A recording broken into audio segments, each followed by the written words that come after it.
Today I am joined by author Dartanyan Johnson, but before that, we've got to do the watch of the day. Today's watch of the day is the Casio G-Shock DW5600. This is based off of the original G-Shock, which came out in 1983. This is very affordable. You can get these on Amazon for $50. They're very rugged. They're up to 200 meters of water resistance. They're shock resistant. This is a great go anywhere, do anything, wear it while you do chores. This is a nice watch to have in your collection because it's so durable. But now let's get to our guest of the week. And if you enjoy these videos, make sure to click that subscribe button, hit a like if you enjoy this content, and leave any comments.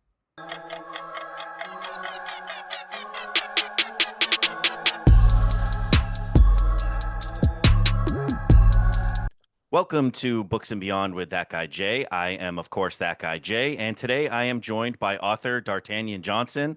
Thank you so much for being here today. Thank you for having me on. Now, I like to start with a nice, easy question for everybody. What are you currently reading? I am currently reading, I don't even remember the name of it now. It's a sci-fi book though by a indie friend of mine. It's pretty cool. It kind of reminds Nice. me of like a TV show. Oh, okay. Yeah. That's fun. Now, you are the author of the Crystal of Life series, as well Mm. as several other standalones, if I remember correctly. I have so what what I did was I started connecting books, but I didn't write like one series at a time. It's like I wrote one book here, one book there, one book there. And it was supposed to be standalones, but eventually they're gonna have to be series and they all connect. It's a mess. Okay. Now, when did you get into writing? Is this something you've always done, or is it something you got into as an adult? I started writing screenplays in high school. Oh, okay. So that's what got me into writing. And I was listening to an audio book. I drive trucks for a living. And I was asking a friend, I said, hey, how can I, like, I'm listening to music, I'm listening to all this stuff. I need something that's going to capture my mind because I'm falling asleep. Right, yeah. And he was like, okay, well, try some audio books. And I said, okay, I'll try it out. And at first they had audio CDs at truck stops, but I didn't want to keep popping in CDs. So I went ahead and got Audible. And I was listening to what was it? It was like a thriller. Oh, The Girl on a Train. That's what it was. And and I was listening to it and I was like, man, this is what I want to do. I want to be able to just capture somebody's mind and just, put them deep in the story. And that's when I started writing. It was like 2017, I think. Okay, so it was a little bit later in life kind of thing. Now, were Right. you a reader as a kid? Because as my listeners will know, I'm like a late to reading myself. I didn't get into reading until I was an adult. I refused to do it in high school. I just wouldn't do it. Yeah, I used to read I mean children's books growing up, Goosebumps and Curious George when I was real little. And in the second grade, I remember the teacher read Charlotte's Web to me. Man, and that was to the classroom, but that was amazing. And then when I got a little older, high school, college, I was reading more like documentaries and stuff, and um, how-to books. 'Cause I was trying to get into audio engineering, so I was reading a lot of stuff like that. But yeah, no, I got back into it around 2012, 2013. Got back into reading. Yeah, it was for me. It was I had 4 months to kill because I had left college and joined the Navy, but I had 4 months until I went to boot camp, and I was like, I have a whole lot of time, no one to hang out with, and at the time, the Da Vinci Code was popping off, so I was like, all right, Mm, everybody's been talking about this book for like a year. Let me see what it's about, and I got sucked in, right. and then I spent years just reading books like that, like thrillers, and um, eventually I got to Game of Thrones, and I was like, oh, fantasy's pretty cool. And then I got into sci-fi Yeah. because I always watched like Star Trek and Star Wars growing up. So I was like, let me try those. And from there, it's like now I'll read any genre. Right. Right. Doesn't matter now. Yeah, Book Talk has peer pressured me into some interesting romance choices that I didn't think I would ever read. But Yeah. So I read Akatar like in 2016, and from there I started going to like the different kind of paranormal romances and stuff. So when it became popular on Book Talk, it was like it was crazy because it was like these books are so old, I'd already forgot about them, But Right. they were popping off on Book Talk now, and everybody just Discovery of Witches. That was the other one that got me onto it, and Six of Crows, and I went through all those already. So when they became popular on Book Talk, I was like, man, maybe there's no time frame. You can write a book, and who 10 years from now it might do some things. Yeah, no, that's absolutely the case. It's interesting how some books become popular years later. And like ACOTAR really, even now in 2025, it's like that's still a lot of people's gateway into anything fantasy. Yeah, yeah, because it's easy. It's not really too fantastical. It's you got real life situations and some hot guys, and you got some drama going on. And it's easy to follow. It's not like some of those epic fantasies where it's like you better pay attention because if you don't, you might lose it somewhere. Yeah, it's like reading Brandon Sanderson. It's 1,000 pages. It's like get ready for 300 pages of world building. Right, right, exactly. Not everyone's built for that. No, I used to, I don't know, Brandon Sanderson, man, I remember when I read his Mistborn, I didn't really care for the first Mistborn, but the second Mistborn, I was hooked. I had to read everything he wrote after that. But I don't know. Now I guess I don't know what happened to my Brandon Sanderson love. Like I can't read his books now. It's like I'm reading it, and it's like I get bored now. Yeah, I don't know. I read the original Mistborn trilogy. I've read Mm, Elantris, I've read Tress, mm, and I've read mm, book one of the Stormlight Archive. And it was really mm. good, but I have this really bad habit of like I've read your prequel, which was Escaping Alteza, I believe. Arteta. Yeah. Right, right. I have this habit. I read a lot of book ones. My listeners know that this is an issue I have that I'm trying to solve. It's like I'm currently in the middle of like 30 series because it's like I'm like it's like I see something shiny over there and I'm like, "Ooh, that's another series. Let me check that out." With me, it's sometimes I only plan to listen to or to read a book one. It's like I'm gonna go in here, let's see what it's about. It's like, oh, that was pretty good. I'll get back to it later, and then I'll just move on to something else. Like I never plan to stick around, but sometimes it just happens. Yeah, and that's the tough part with Sanderson is that like especially with the Stormlight, it's 1,000 page commitment. Like I'm going to be tied to that for a little bit. I could read three other books, or at Right. least two other normal length fantasy books, and it's like I just want to read everything. So it's hard. I have a whole like process of trying to pick, and then I never stick to it. Like that's why Hmm. I made a TBR mug, and I'm just like, all Right. right, I'm turning it over. It's not in my hands. Yeah, that's cool. Yeah, let fate decide for me. Exactly. Now, were you a big fan of sci-fi? Because your books are, well, at least the prequel that I read, it's kind of it's like a sci-fi fantasy, I would say. Yeah, yeah. It was Star Wars got me into that style. I wanted magic. I wanted science fiction because I wanted more like a futuristic setting. But what happened with what happened with that was when I first started writing, it was Crest on Kingdom. That was the book that I wrote, and I wanted to put everything that I ever wanted to do in that one book. Right? I'm talking about some Mortal Kombat. I'm talking about some Star Wars. So everything I ever wanted was in that book. And then it took a while for me to actually say, okay, what is this book about? The book was already published, and I didn't really even know what the book was about. Right. But as I wrote like book two, and it's like, okay, I'm getting it in book three. I wrote Escaping Altetza after book three, and then I went ahead and published it. But now it's kind of like, okay, now that I have an idea what it's about, it's like, okay, let's start forming this magic into a plot point, to some, instead of just adding it just because. So, but yeah, it's definitely more science fantasy. But I kind of dug into some cultural things, um, some conversations that I wish I could have with Black people. I said, let me go ahead and put it in a story and see what happens.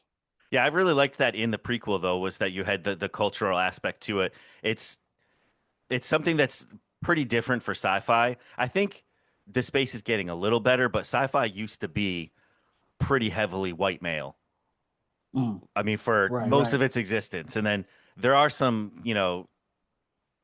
there's some super well-known white women that got into space too. And then I think Octavia Butler really broke down some barriers back in the Mm, 80s, but it's still it's predominantly been a white space. It's definitely very refreshing to see something new in the sci-fi area. Yeah, yeah, and it's like it's heavily like militarized sometimes, and I just kind of want to talk about something else. Yeah. Yeah, that's also very true is usually epic battles that are just in space instead of on land. Right, right, right. So that's the only difference between that science fiction and fantasy is we're still going to war and there's still politics. Is that instead of horses we have spaceships now? Yeah, and I do like that sci-fi fantasy has become more popular. Like I would say that Red Rising has a little bit of that. Mm, I would say like Empire of Silence does as well. Because I I haven't think read that one. it's really I've only read well I've read two books in that series actually, but I think there's like six or seven, but those are chunky ones too. But I think it Oh, was even Brandon Sanderson who said it is sci-fi is implausible but could happen, and fantasy is impossible. But right, it's like that's a right. fine line, and it's like there are fun ways for it to cross over. Yeah, it is. So as I kind of got the idea from elves for some of my characters for Creston Kingdom, the purple people. They're kind of like elves. I said, well, let me take these elves. That's why they have swords still. But I said, let me take these elves and put them in the future. Yeah, that's cool. I like that. I think Yeah. few more people are catching on to that. It's a fun genre. Hmm. Now, what is your writing process like? Do you let the story come out of you, or are you someone that has to like plot ahead and know like where all the high points are going to be? Or Now I plot everything out. When my first book, I was a pantser. I'm telling you, everything that popped in my head, I was writing it, and I was reading Akatar, and I said, "Oh, let me put some spice in this book just because it's hidden." And everything I thought of was in there. And when I started thinking about, now I think about the end. The end goal. What do I want to achieve? How do you defeat the bad guy and all this stuff? So I'm thinking of all that before I write anything, and then I create the characters because I don't know who the characters are yet. The characters are important, but I think that I think that certain people would change the plot. So I have to keep the plot what it is, and then fill it in with the characters that won't, redirect the plot somewhere else because it'll happen. right, yeah. And a lot of I think a lot of people get into books for the plot. They want things to happen and they want it to progress. Like I love Robin Hobb, but a lot of people Mm, say nothing happens in her books because they're super character driven. It's like very zoomed in. It's like taking place within one castle, within one boy's life. And like I can get how yeah. that's not for everybody. A lot of people want things progressing and they want to see where things are leading to. Yeah, I read one Robin Hood book, and you're right. I was like, I was like, yeah, I couldn't wait for it to end, man. I was like, but but if you like Rob, it was another book more recently, Will of the Many. That book and Robin Hood book is kind of like if you like Robin Hood, you'll like that one. Yeah. Yeah, they're very Yeah. character focused and I like that, but it's like again, I can see how that's not for everybody. Mm, right. Now, when you're writing now, are you thinking of how many books you would like for there to be in the series? Like, do you have an ultimate endpoint for the series in mind, or are you kind of just taking it book by book? Oh no, I know where it ends. I know, like for instance, I'm writing a series. The first book is Ashes and Rubble. It came out last month, and before I wrote anything, I had to know how it ended. How did the series end? And once I know how it ended, I kind of know how I'm getting to that point, and I know how many books it's going to be. So I know now it's going to be a trilogy because that's how many books it's going to take to get that story across. Right. Okay. Yeah. And how do you find the process of editing? And I've seen even on your Goodreads it lists who the editor is. So how have you found that Right. relationship to be? Because I always imagine that it's got to be kind of hard at some points because it's like you're convinced on something and someone, the editor, may be telling you is like, no, that's got to go. That happened with my first book, or it was the second book. My editor told me that she didn't like the nickname that I gave a character. Oh, that's And I was big. like, yeah, and I said, man, we got to keep this nickname. And now, as I'm rewriting my first book, I'm actually taking out the nickname as like I had it because maybe she had a point. Maybe. I feel like that's got to be such a like a fun but challenging relationship with an editor because it's like they're ultimately there and you hire them for their experience, but it's like it's hard Mm. not to be attached to something that you created, I would imagine. Yeah, I came into this thing. I said, look, whatever the editor tell me to do, I'm going to really think about it and do it. Because I know I met this guy on another author on Twitter, and he was like, when his editor tells him something, he sometimes he just ignore it. And I'm like, well, what are you hiring her for if you're just going to ignore her advice? So I try not to be too salty about it, and if she says she doesn't like something, it's like, well, maybe there's a point to it, a reason for it. Yeah. And how have you found the indie publishing? Indie publishing, my goodness. My good. Indie publishing, I like it. I like indie publishing in itself. You know what I'm saying? You're your own boss. You can do what you want to do, and that's good and bad for me because sometimes I don't really know what the hell I want to do. Yeah. And yeah, but marketing on social media is hard. Um, because it's not just your book that people are reading. People are looking at you. They're looking at listening to the things that you say. Um, oh man, it's rough out there. Like if I would rather just pay money for a Facebook ad and be like and be done with it. But I think Right. social media has a lot of potential. I don't know. Yeah, I have talked to traditionally published authors as well, and it's like the other side of the coin seems to be it's like you have to give up a lot of control. Where it's like I've Right. even like they sometimes don't get to choose the cover or like the Mm-hmm. formatting or if they have an audiobook who the narrator's going to be. And it's like Exactly. I imagine that's got to be tough too because you've put so much into it and it's like no, but this is my vision. And Yeah. once they have it, it's like it's up to them. Yeah. Someone contacted me about um giving my they wanted to do my audiobook for Ashes and Rubble. And I was asking like, do I get to choose the narrator? And the answer was no. Like I don't get to do anything. So it's kind of like if I can't choose a narrator and certain things, then I didn't want to do it. I think that's a big plus side to the the accessibility of indie publishing now versus let's say 10 years ago.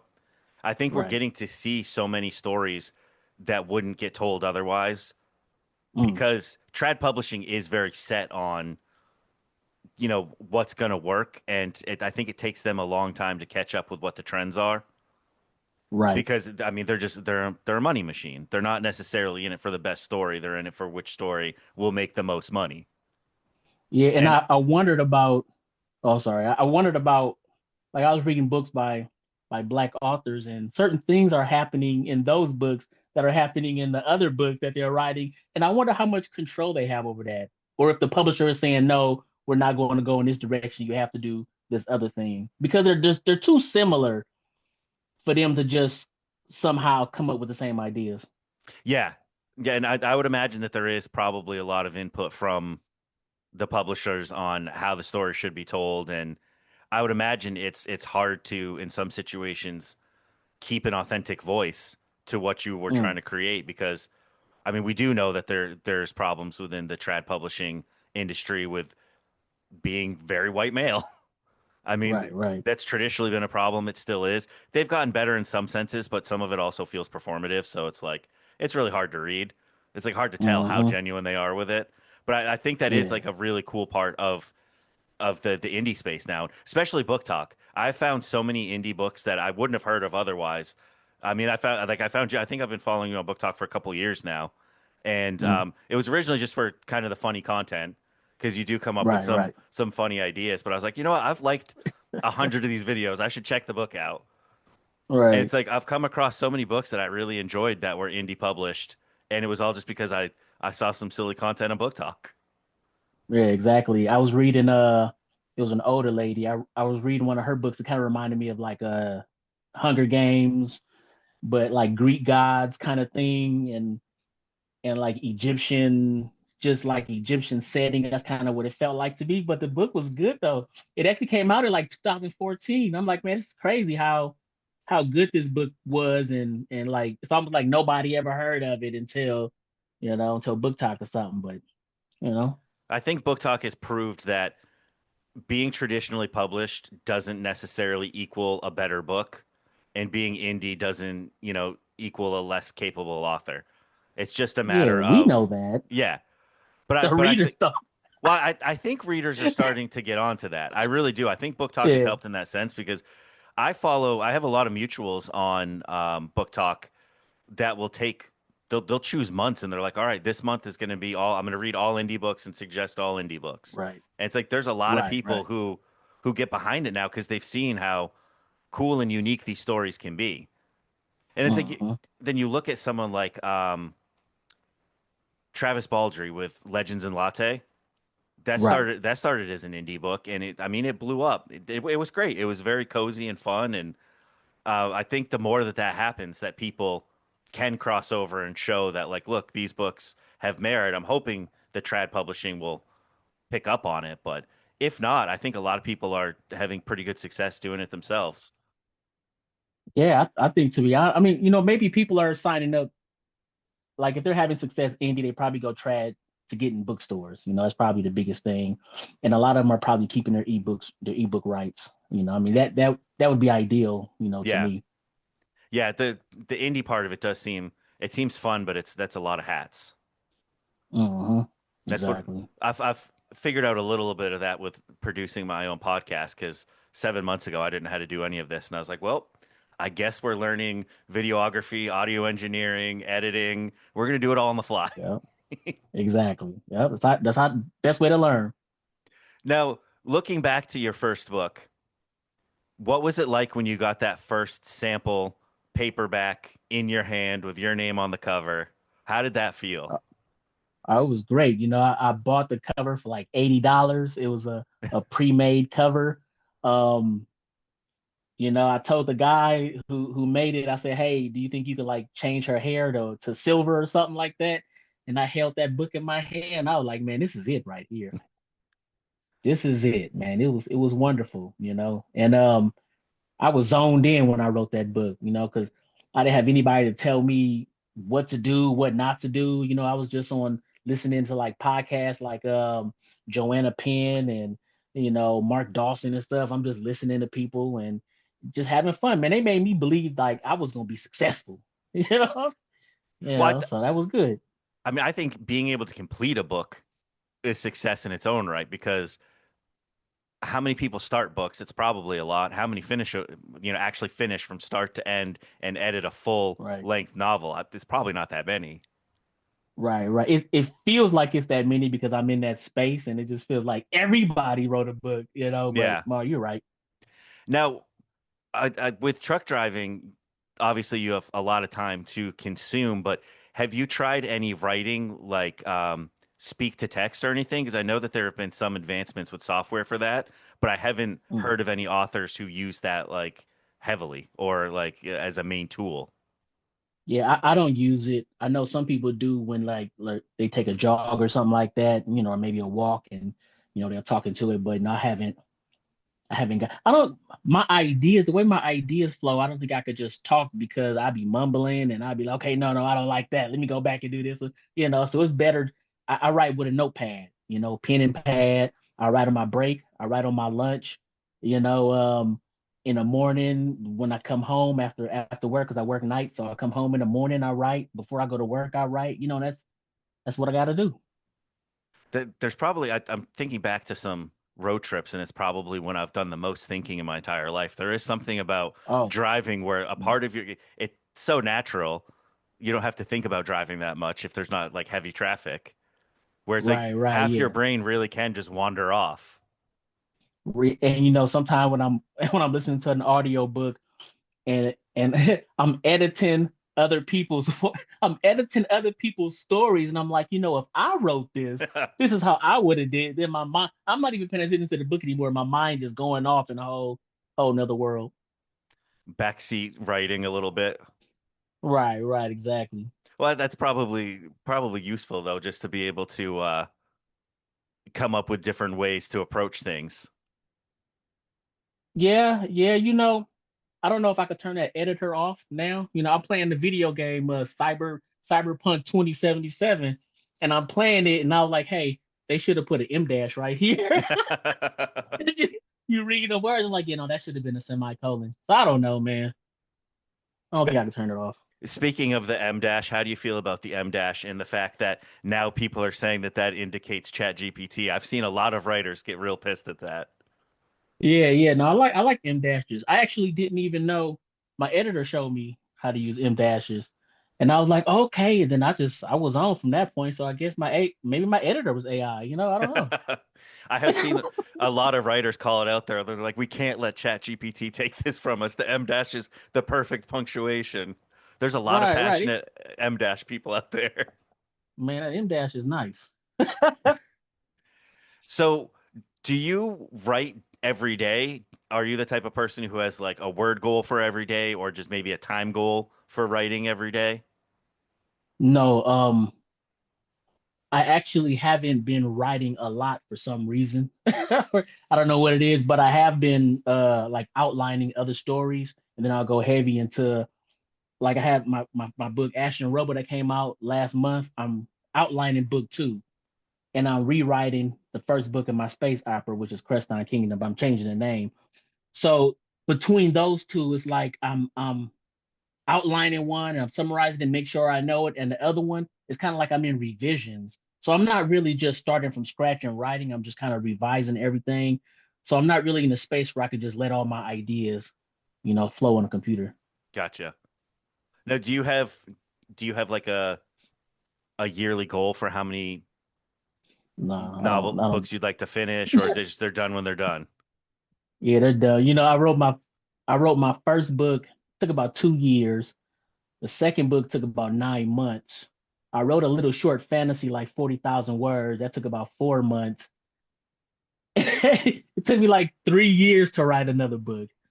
And a lot of that was on book talk because I think what happened was I was too into trying to market and trying to go viral and trying to, really sell my book that all my creativity is like if I couldn't think of anything, all my creativity went on trying to make these videos and trying to be creative here instead of, on a paper, how, what I should have been doing.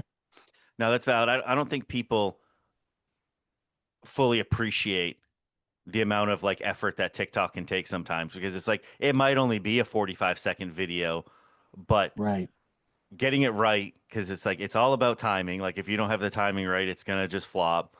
And you want Hmm. to edit it just right, and you want to make sure you set everything just right, and then coming up with the ideas takes time. It is Right. TikTok can be a big chunk of time, even just to put out a couple videos a day or one video a day. Like consistently, a video a day is like it's quite an undertaking. Right, right. It really is. And like with me in the morning, my kids was, my kids would go to school and that was time for me to write.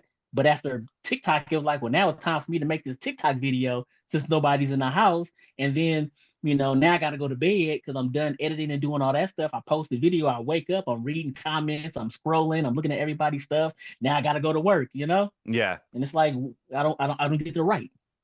yeah, that I can see how that could be tough because TikTok is, and also you can get sucked into the doom scroll here and there too. It's easy to do. It's Mm. like, oh, let me just check the Hmm. comments. And the next thing you know, you're like, yep, yep, yep. Yeah, yeah. I was looking at, I think his name was Max the cat. And Max the cat was walking around bullying other cats, and I'm just watching all his videos. it's it's so easy to get Yep. sucked into random rabbit holes. But Yeah. it's a great place to promote. Hmm. More so than I don't know. Yep, it is. Do you do you use Instagram as well? I use Instagram, but not, I post now about book stuff, but Instagram started with just people I knew from school and family members and stuff like that. So I never really wanted to post book stuff on there because I was posting my kids and, all the other stuff. Yeah. But I'm starting to come around more and post more videos about books just because I have a lot more authors and readers follow me on there. So I made when the first TikTok ban happened, that like 12-hour break we took. I all right. made the week before that, I made a dedicated Instagram for Books and Beyond, for my book Mm, content and for the podcast. And I try to, cross post, but I find it so difficult. I don't know how some people do it. I really think that I just have to start creating separate Instagram content mm, because the algorithms yeah. are so different where it's like none of my stuff seems to do well on Instagram. It does not fall into the same algorithm that it does on Book Talk. Exactly. Yeah. And I'll post something on TikTok and get like, 20,000 views. I post it on Instagram and get, 100 views, 80 views. And it's like, man, I put something on I post something on YouTube 'cause I was trying to get into YouTube and it had like 2 views. Well, I don't know what I'm doing. Yeah, I posted one piece of content to YouTube Shorts, TikTok, and Instagram. Mm, Completely flopped on TikTok. It did like good numbers for Instagram for me, which is still pretty much flopping, and then did yeah. 102,000 views on Shorts. And I'm like, it's the same video. Like, I don't get it. Right. It's like, and I don't know how Yeah, I to. don't know. It's all a guessing game with the algorithms, but it's like I feel like I kind of have Book Talk figured out sometimes where I can at least Mm, consistently get okay numbers. But it's like right. Instagram, it's just like throwing things at a wall. I don't know what's gonna stick. Right, right. And people keep saying they say, "Hey, man, you got to stick with it." So I'm a try, but I don't know. I feel like, especially in the book space on Instagram, it's much more aesthetic and it's Mm, like pretty pictures, and it's like I'm not an aesthetic guy. I don't know. yeah, I don't. slides and stuff. Yeah, it's like Yeah, my pictures don't look like that, and I don't I don't know how to make it look pretty, I guess. yeah. I don't know, man. I be trying to have because I'm writing different kind of stuff. I'm trying to have like certain kind of pictures that fit the book, But I don't know, man. I don't know where people finding their pictures at. Yeah. Now, with have you had any character art created for your stories? I thought I saw some at one point. Yeah, I've had, I've had, I've probably had like 10 pictures altogether, just for different stuff. I love working with different artists. Um, if I had the money, let me tell you something. If I had the money, I'd have graphic novels right alongside the actual novel because those pictures, man, I don't know, it's like I see these characters in my head now. I can finally see them in real life, and then I put those pictures in my head, and then they have a whole life of their own now. Yeah, I love seeing character art. For a lot of books, I'll end up looking up fan art because Mm, I have I have aphantasia. Like mm, I don't really see anything in my head. Like I can see vague pictures here and there, but like some people yeah, describe reading as watching a movie, and I'm like, oh, that sounds cool. I do not do that. Like I'm just reading yeah. words, and it's like people are like, oh, picture a red apple in your head. That's how you can test if you have it. And I'm like, I see black when I close my eyes. Right. I see black and only black, unfortunately. Yeah. So it's like I love character art, and I love also seeing what fans come up with because it's always a little bit different, even if they're similar. And it's like Hmm. I love to get different ideas of what characters look like. I think it does add a lot to the story, especially for someone like me, because I see nothing. Oh, okay. Yeah. No, I've met some authors like that where they don't see anything, just words. But no, I see a full movie in my head. Yeah, it You sounds know, and awesome.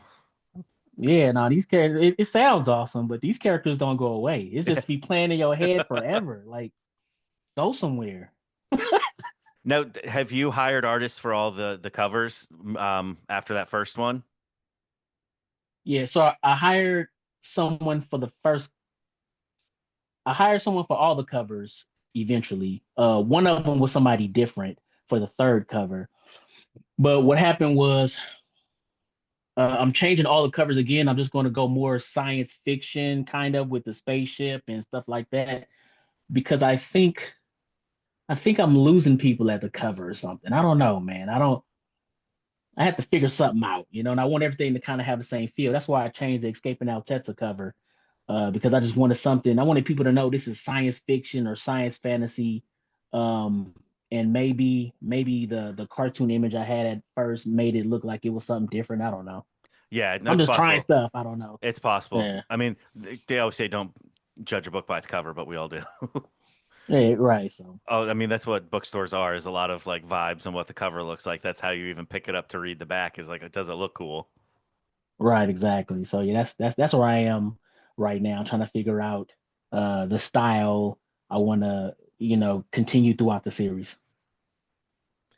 Yeah, no, that makes sense. All right, now that we covered the the books portion. I also like to check in with guests and what I consider the beyond portion. The main reason I started this podcast was my way to reconnect with passions because I had found my way away from them after an injury. So I always Mm. like to ask people, besides reading and writing, what are some other things that you enjoy doing? What other hobbies? What else are you passionate about in your life? I used to make music. I used to be real big in, production. Um, and I don't know, man. Because I thought I was gonna be a rapper. You know what I'm saying? That was my thing right there. And I was making my own beats. I started off with a Casio keyboard and worked my way up. But I loved it. I don't think I ever had a passion that was quite like making music. But I don't really have anything other than writing. I write. I don't have a lot of time. You know what I mean? And it and it seems like the more I think about it, I have to kind of work in what I really, really want from life, and it's like, my kids are getting older and I don't know, man. I don't really outside of just being a husband and a father, it's like I don't really have anything outside of writing and my characters and whatever message I want to leave behind to, the future generation. No, yeah, kids are a big time suck. My daughter's she's almost 16 now, so she's pretty self-sufficient and she Mm. uh she unfortunately for the most part got too cool to want to hang out with dad too much, but she's coming around a little bit. But it's funny that you mentioned the music production though, because I've had multiple other authors on the podcast and just that I know of who were into music before writing. It's like I Mm. know another podcaster I listened to, and he just came out with a book a couple months ago. His name's Evan Lycum. He said he got really into reading is because he was in a van touring the country in a rock band. And um, trying to think who else I had on recently. Oh, Maurice Alfred, who wrote Cello's Gate. He said that he was into Oh, music and even theater. But it's like it seems like a lot of people end up going from like creating some type of music to looking for other creative outlets and find their way to writing. it's probably, and don't quote me on this, but it's probably the emotional connection that you have with music that you also have with your stories, because for me at least, stories are very personal. And I used to tell stories through my music, even if it's just an instrumental, like I'm telling a story to me, and it's this emotional connection. And the same thing is kind of have with these stories, you put in your heart, not just in trying to get a book out, but in certain characters. Like my main character is me for a lot of different reasons. The villain is also me for a lot of different reasons. So I kind of sympathize with both of them, and I don't know, man. It's just that emotional connection I have with these characters. Yeah, that's cool. I think I think a lot of people I think this is true for me is throughout life I kind of lost any connection with being creative. It comes so naturally when you're younger. And then it's like life happens and you kind of forget about it, but it's important. It's like if you have any creativity in you, you got to let it out. Right. And Somehow, some way. for me, it's been through like years ago, it was through photography. And then I found that again through content creation because I like it too, because you can tell a story in a short amount of time. Our attention Mm. spans are fried because of TikTok and social media, but you can tell a 60 or 90-second story, like without even telling a story. That's the message you can send. And I do Hmm. think it's an important part of a lot of people's lives. And I think I think it took me a long time to figure out that I am creative because I'm not artistic. I can't draw, I can't paint. Yeah. Like my daughter Yeah. is traditionally good at art. She's extremely good at painting. She's really good with digital art. I never could do any of that. It's like in my mind, I had this like weird warped view where like you have to be artistic to be creative. And it's like Right. there's endless ways to be creative. You just have to find the one that's for you. And I think Hmm. it seems like a lot of people have found their way from music to writing, every writer I've spoken to had some creative outlet before writing. It's like you have it in you, you got to get it out some way. Yeah. And it's real. It's a different type of connection, probably because it takes so long to come out with a story, to write this book. Whereas with music, it's instant. You get in there, it's fun just dabbling, not even really just making a song, but you're dabbling and you're trying to think of different rhythms and stuff like that. And just that whole process is great. But with books, it's a lot slower, but the connection is still there. And I don't know, man, it takes a lot of emotion, it drains you writing a book. It really does. I can imagine because I mean, there's so much involved in a story, and the process of like having spoken to several authors, it's like just to get the first draft out can take so long, and then it's like you have to edit and revise, and then by the time it comes out, you've put so many hours into it, like thousands of Hmm. hours. Yep, yep. And yeah, it's crazy. And then you put out arcs and then nobody likes it. It's like, Oh, oh man. that's a tricky part with any art is like I think finding the audience for anything you make is it's like they're out there, but it's a big world with a lot of noise. Connecting with people is difficult. Yeah, and that's a lot of commitment writing a book because you have to catch them some kind of way. Like with music, you could kind of hear the first couple beats, and it's like, okay, wait, this is nice right here. You key still, but with a story, it's different. Yeah, I think probably I think trends are going up for the amount of readers, but 10, 15, 20 years ago, there was definitely a lot more people listening to music than reading books. So it's like Mm. you're searching for your audience with books in a smaller pool of people to begin with, and you got to grab their attention for something that's going to take them not 3 minutes to listen to. Yeah, it's some advice going around that you got to capture people by the first sentence, and I don't, I mean, I don't agree with it, but I mean, if that's how you feel, but that's hard to do. One sentence, the first sentence. Really difficult to do. And I've found that I've read a lot of books where maybe even the first 50 pages, I was like, yeah, I don't know about this. And then by the end, I'm like, yep, yep, that was it. Like that was worth it. Yeah, that was me with a Project Hail Mary. It took me a couple chapters to really get into it, but I was hooked Oh, after that's that. But it took that a while. that's a good one. Hmm. That one I think next year is coming out as a movie, and Oh, okay, it's going to be interesting. I'm real nervous about that because if they don't get Rocky right, it's done. I was watching a movie, man, it was a science fiction movie on Netflix, and they had a creature on there that kind of reminded me of the alien from Project Hail Mary. And I don't know, maybe I have to send you a picture to know what I'm talking. 'Cause I think that's probably how they're going to do it. I Because I think it was more of like a beetle, wasn't he? More like a bug kind of yeah, creature thing. like I'm a gonna show you this. This guy was a spider on this other movie. It was like an alien spider. I'm gonna show him to you. yeah, definitely, but it's like it's tough with I think a lot of people want their favorite books to be adapted into movies. And I don't Mm, think that all books are meant for the screen. And I especially don't right. think that all are meant for live action. Like I've seen talks of Red Rising becoming a movie, and it's like, it should be animated. That's one where I'm Right, like, I right. think that should be animated. We don't need real actors. We don't need CGI. Like we need animation to get that one right, I think. But it's like Right. it's such a risk too because I feel like they get it wrong more than they get it right. It's like you look at Yeah, because how much they killed Game of Thrones. I didn't watch Game of Thrones, but I watched the first season, and there was some things in there. I'm like, that wasn't in the book. It didn't happen like that. Yeah. And that only Yeah, got that was worse it. by the last seasons. It was like this makes no sense. It's like, oh, we had 4 books of character development. Let's just throw that away. Right. Oh man. Yeah, it's tough. I don't Yeah. because it's writing is such a specific. It really is such a specific art form where it's like it doesn't translate to everything else. Right. It's like Right. not every book could be a graphic novel, but some could. Not every book can be a movie. I think my book was meant to be a graphic novel. I really do. I I just don't have the money to do it. thinking back on the book, I could definitely see that. Yeah.